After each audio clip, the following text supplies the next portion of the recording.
Welcome to today's webinar. The topic today is optimization with stress and strain analysis. My name is Andreas Hörold. I'm responsible for marketing and PR in the company Dlubal software. For instance, the German and English webinars, the technical content of the website, newsletters, customer projects, and so on. I will be the moderator today, and I will answer your questions during the webinar. My colleague Florian Hiddemann will be the presenter. He is responsible for the product development of RFEM, for the add-on optimization and costs, and for the Dlubal API. Okay, that's all for the introduction. I say something how you can ask questions, at least for the attendees who participate the first time. I switch off my webcam that you can see the full screen. Just press the button with the question mark, then enter your question in that field, present, and I will receive your question and I will answer you. And the other possibility is to watch the entire webinar and then email questions to info@dlubal.com. Okay, that's for the moment all from my side. I hand over to Florian. Florian, you can start. Thank you, Andreas, for the nice introduction, and welcome to this webinar regarding some optimization together with the add-on stress-strain analysis. What I would like to show you today is a small model here where we want to optimize the geometry, in particular the plate thicknesses and the length of this plate here. In the first step, we only play around with the plate thicknesses, and the second model will include also some changes in the whole geometry of this plate as well.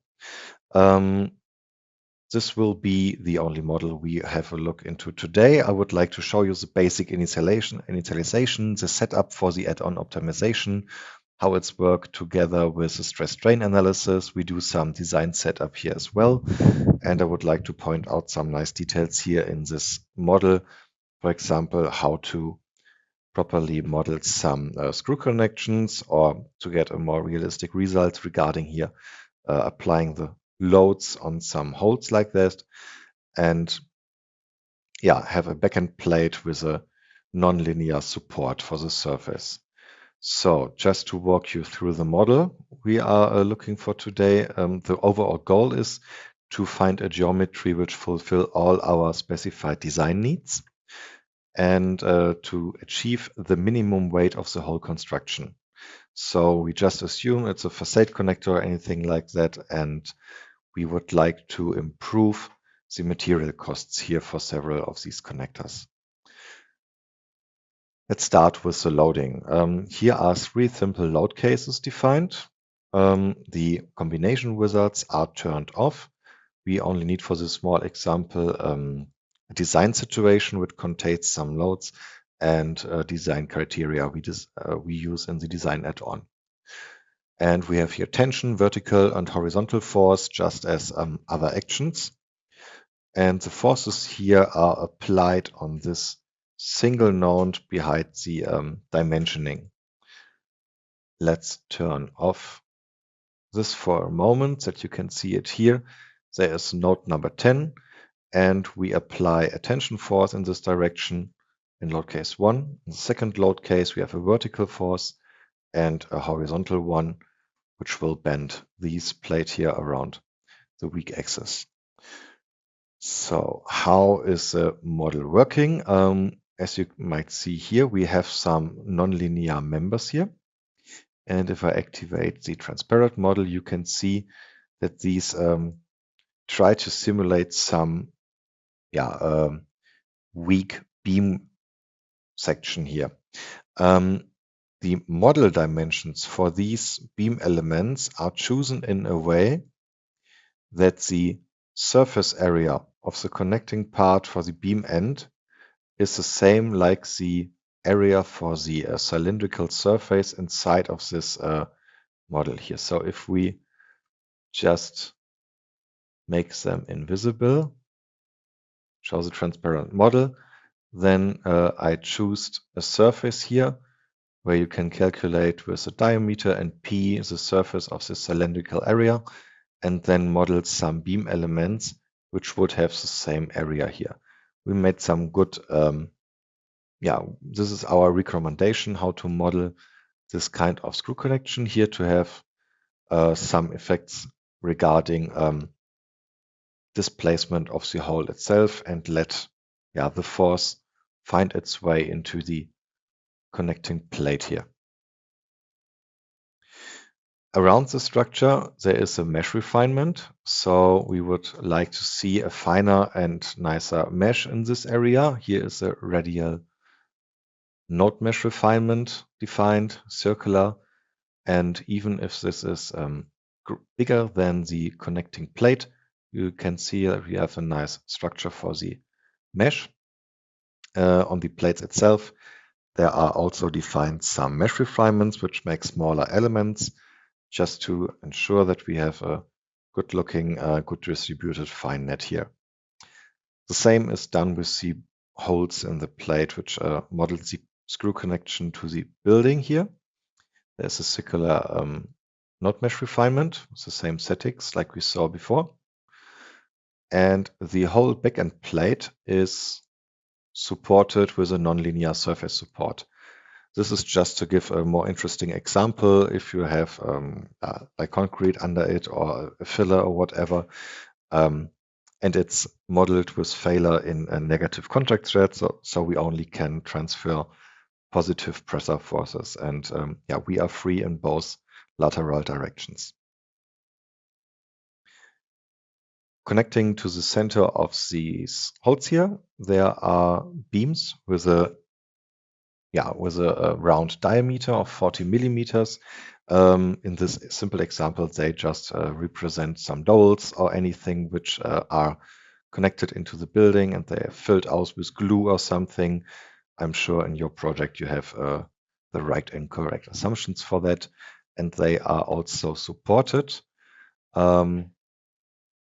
all around to restrict the movement here with a spring constant that also simulates some bonding inside the first 80 millimeters of this connection. So it's a small example here. These are millimeters. We have these dimensioning here to get an idea what we are talking about. Okay, and to get a feeling for the system behavior, let's just calculate for now the static analysis.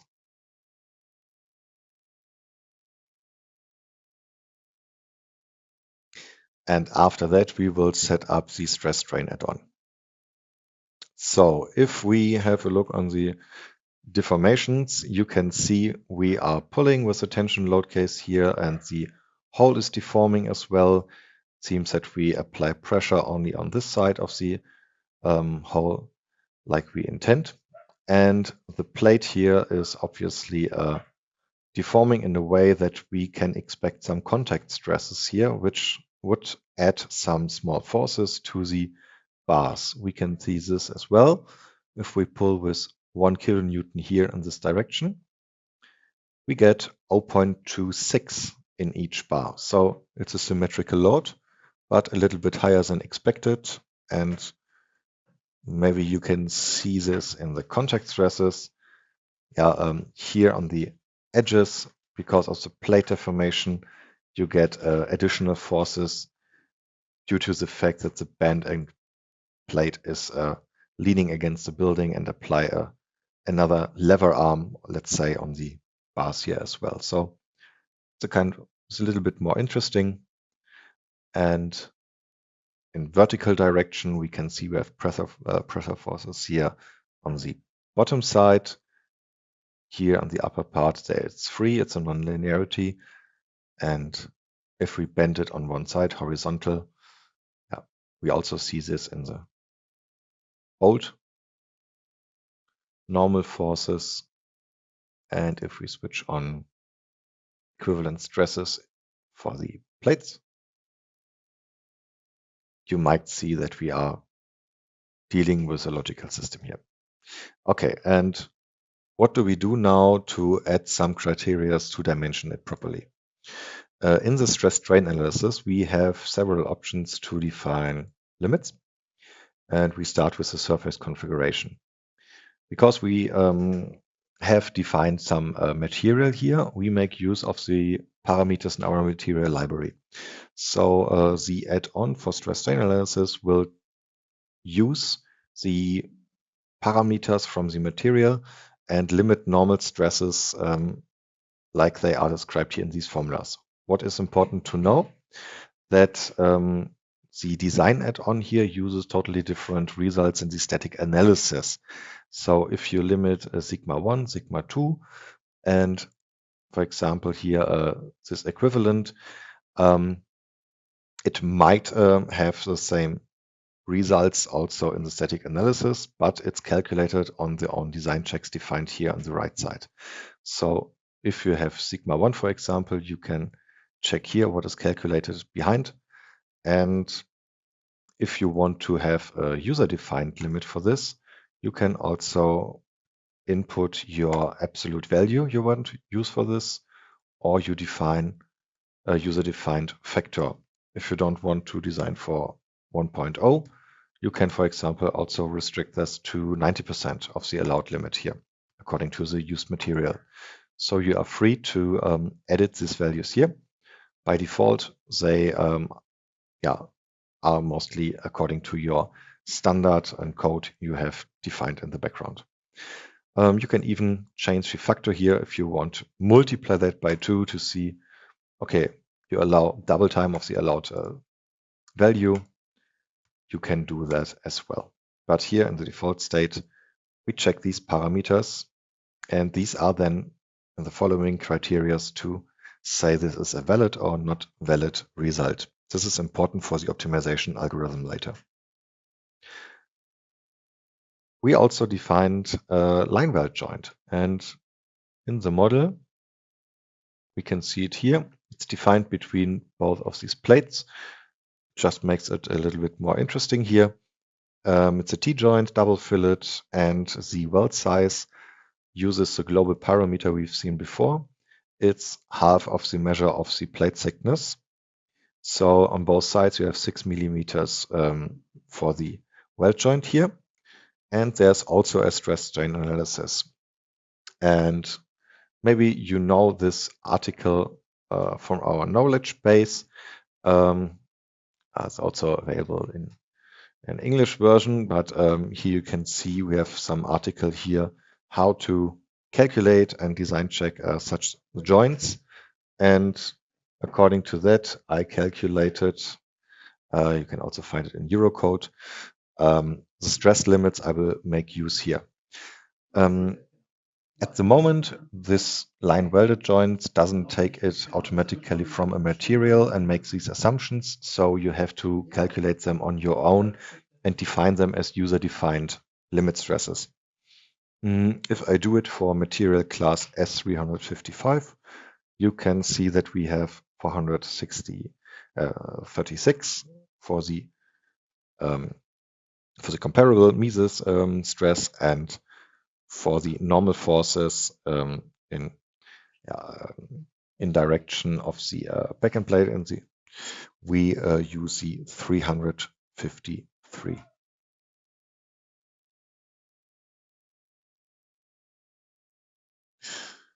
Also, last configuration is about the beams here. You can also activate these beams, and I will show you this in the example. If you switch here to the stress-strain analysis, and obviously we don't want to calculate all these other members we have here because they are only to model the forces on the plate. Yeah, we can have a look on them. These have a non-linearity and they fail if they got tension forces. So they only apply pressure forces and have a custom flat cross-section. And we don't want to have them in the stress-strain analysis, but we would like to see the other members. And you can go just to the input data and define the objects where we want to analyze them. So I just manually select these 4 members. And now you can see here, we saw sections, and we also have now the sections here and member configurations. In the member configuration, there are a lot of different options to edit the limit stresses, the limit normal stresses here. And we just go for the standards, which make use of the material parameters, but obviously you can use a lot more information here. So for now, let's see how the system reacts. If we calculate the stresses now with the current configuration, let's see what happens. We go to the stress strain analysis, to the governing results, and see, yeah, this would work. We have a valid result, but maybe this isn't the optimal configuration. So how do we go with this? How do we find an optimal dimensioning goal? Just to remember, we have the global parameters here defined, which we make use of. So everything what is a global parameter can be used for optimization. And if you do it like you do it without add-on optimization, you have the ability to define these as a value. But if you have the add-on optimization activated, you can define these as an optimization type. And we make the simple version today. We go not for ascending, descending options. It's just optimization. And then here on the right side, there appears the optimization parameters. You can define for each parameter the minimum, the maximum value, and increments and steps here. So in total, we would have seven states for this variable, which we want to try out, and 7 states for the other one, including the minimum and max value.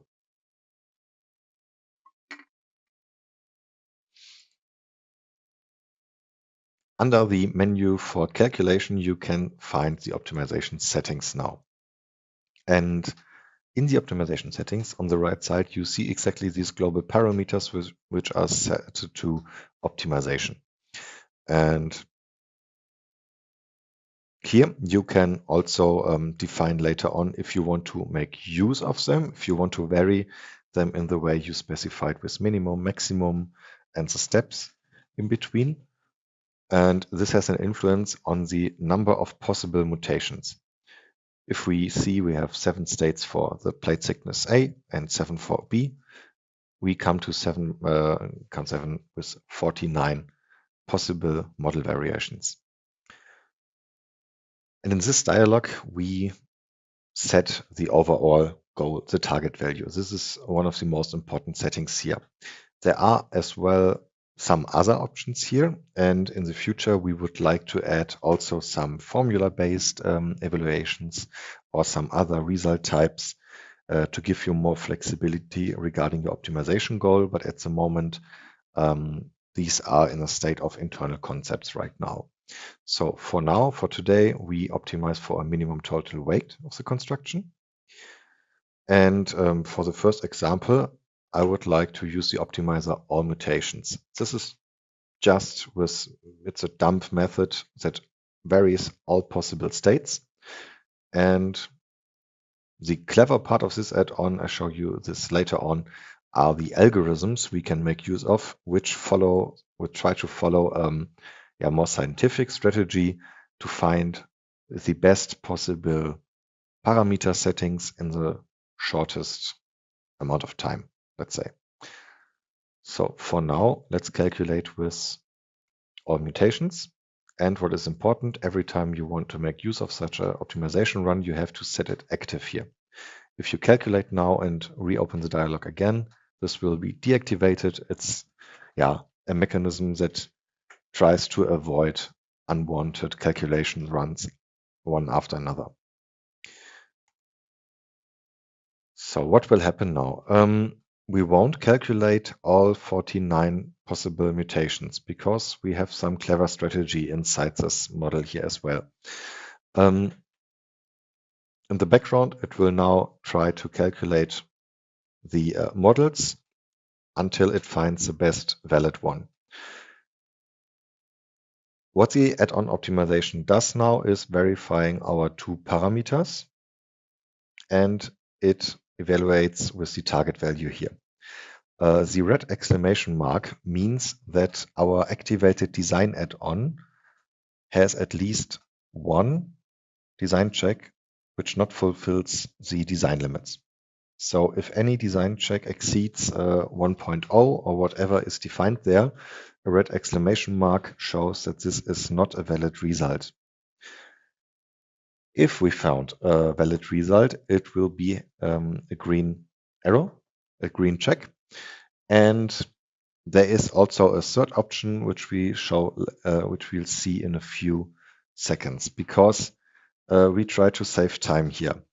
Now we have just a calculation with all possible mutations, but soon we will see that with a special combination here in this example, we will have a valid result, and then something happens I would like to show you. This is kind of an internal improvement here.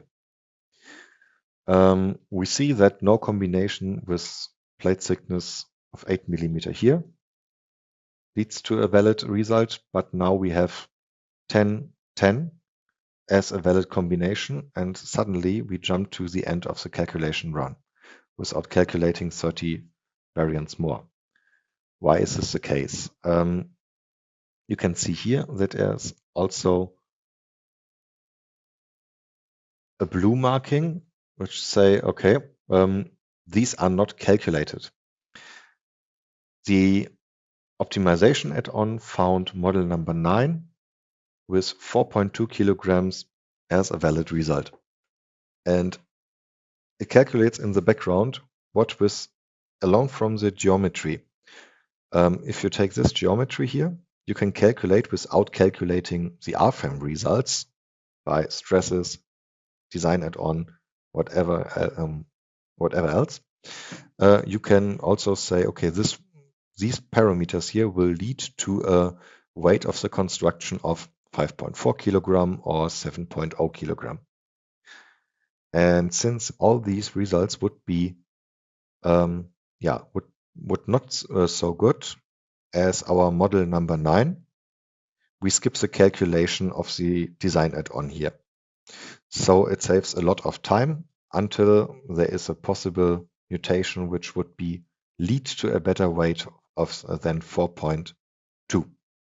And since this is not the case, because everything what could better than 4.2 was already calculated as not valid, we skip these here and have the best one in the result. So we can check in the stress strain analysis and see in the governing results we have around 90% as a maximum usage, and we found the combination 10 to 10 for the plate thicknesses. And this includes the evaluation for the members here for these 4 bolts. It includes the stresses which are set with sigma 1, sigma 2, and the von Mises equivalent stress, as well as our custom defined stresses in the line weld.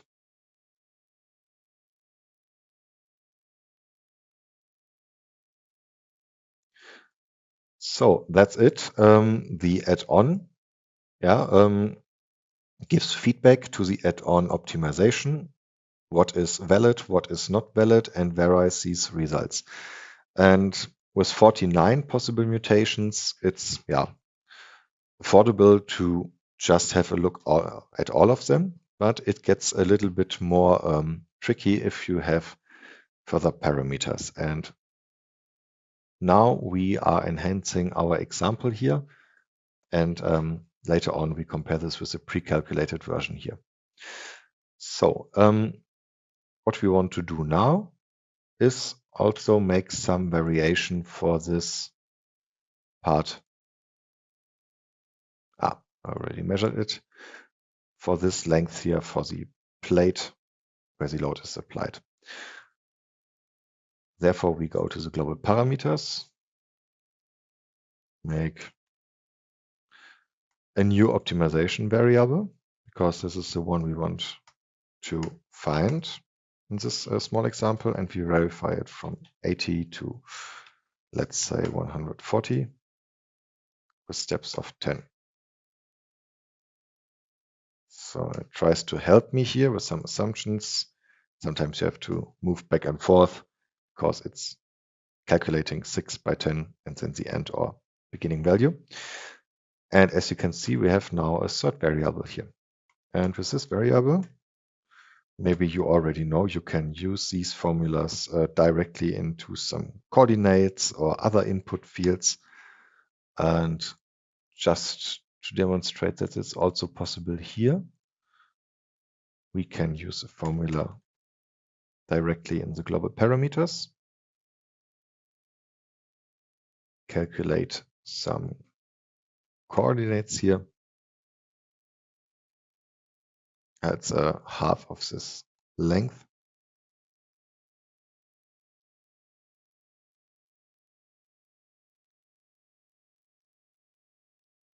And now I use them here as the Z coordinate for this node.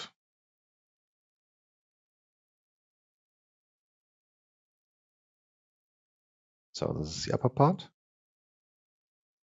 And also for the lower part.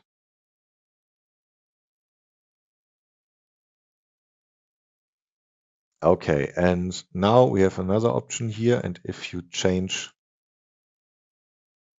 this value, we can see this directly affects the model. And of course, with a lot of fantasy, you can build some more or less very complicated models with formulas and calculations, volumetric bodies, which are constant geometry, etc., whatever you might want to model. For this small example here, just gives another variation. So if we go back now and want to optimize this, we see, if we want to calculate all possible mutations, we have 343. And this might be a lot. And if you add another parameter or make smaller steps, let's say 5 millimeters, it's getting bigger and bigger.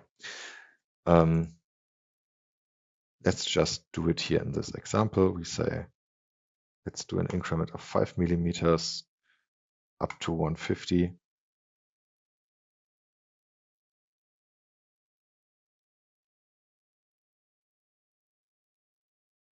And we have 700 mutations. Yeah, and if you have a fourth parameter like material, cross-section, you can optimize with a lot of different parameters here.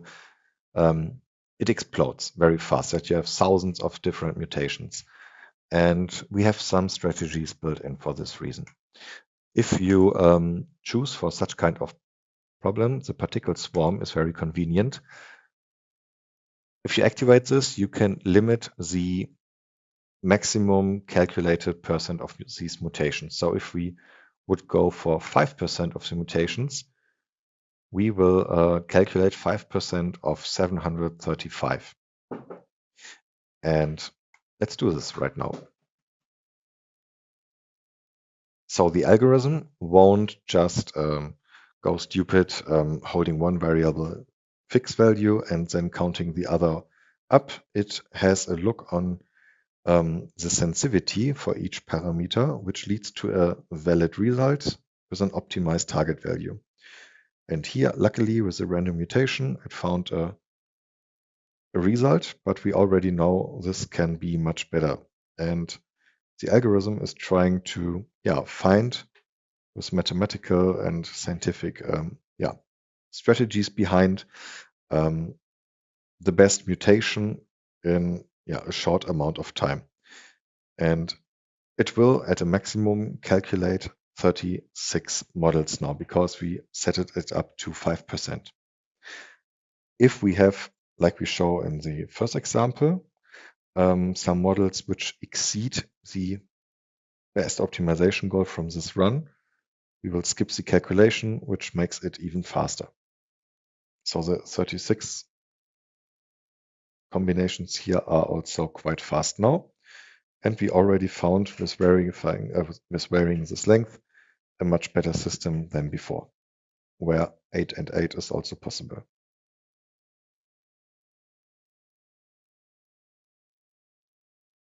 So what is special, what is nice to show you and demonstrate here? If we go back now and we have calculated results into the dialog for optimization settings, we see here some sensitivity factors. And these sensitivity factors represent the influence of this variable to an optimization goal.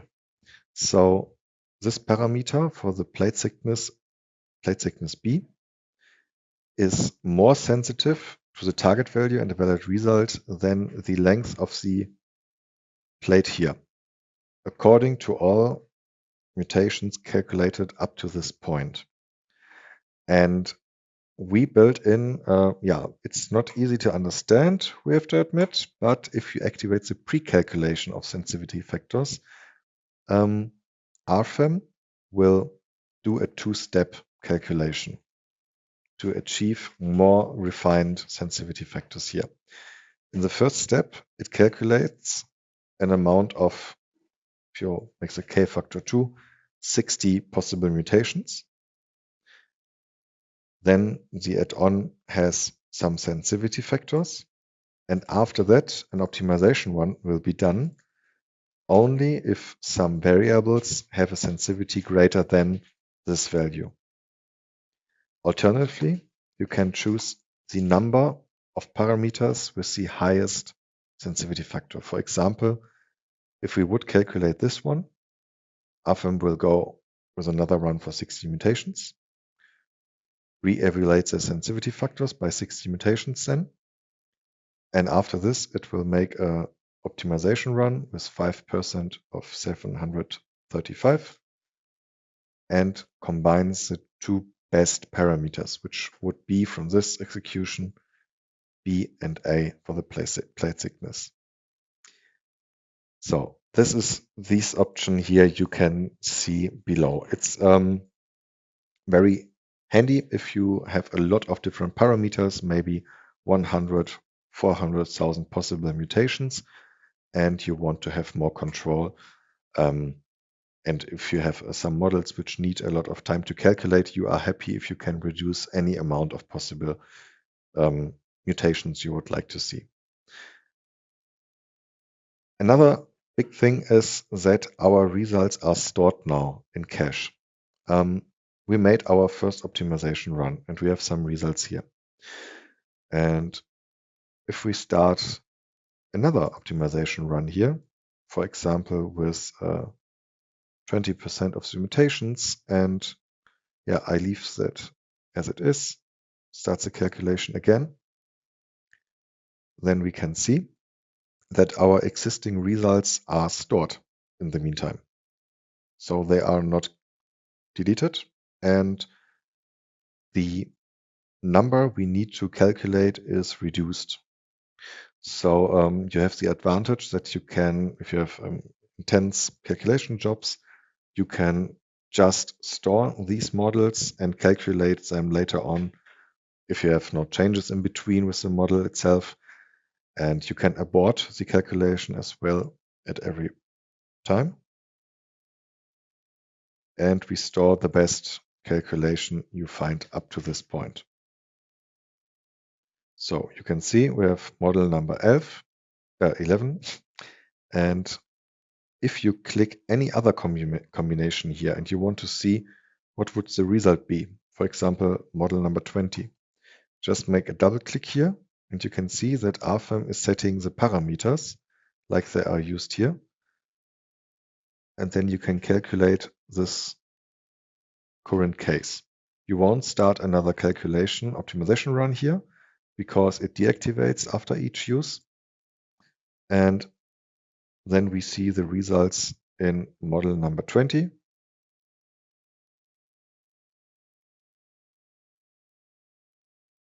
Okay, you might see it would be valid, but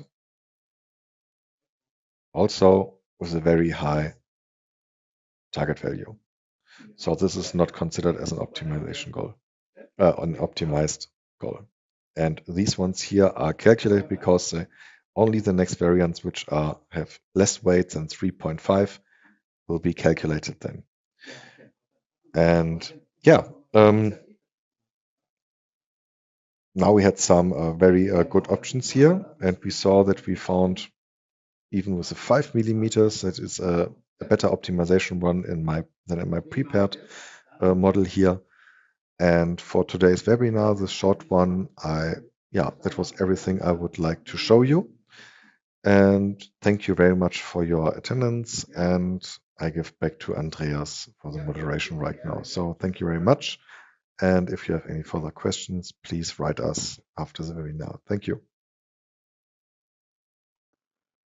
Thank you, Florian, for your presentation. I have an additional hint. You can book our online courses, for example, the RFEM 6 Masterclass course. It's a course for beginners. Then the Eurocode 2 course for the reinforced concrete design. The Eurocode 3 course for the steel design. The Eurocode 5 course for the timber design. And the Eurocode 8 course for the earthquake design. For more information and prices, you can scan the QR codes in the middle, or you can click at the links here. You can download the slides, the provided models, and the recording from our website. In the next days, you will get an email with a link to that website and also a link to your attendee certificate. Okay, that should be also all from my side. I thank you for your attention. Thanks to Florian for the presentation. I wish all a nice rest of the day. I hope we meet each other in a future webinar. Bye-bye.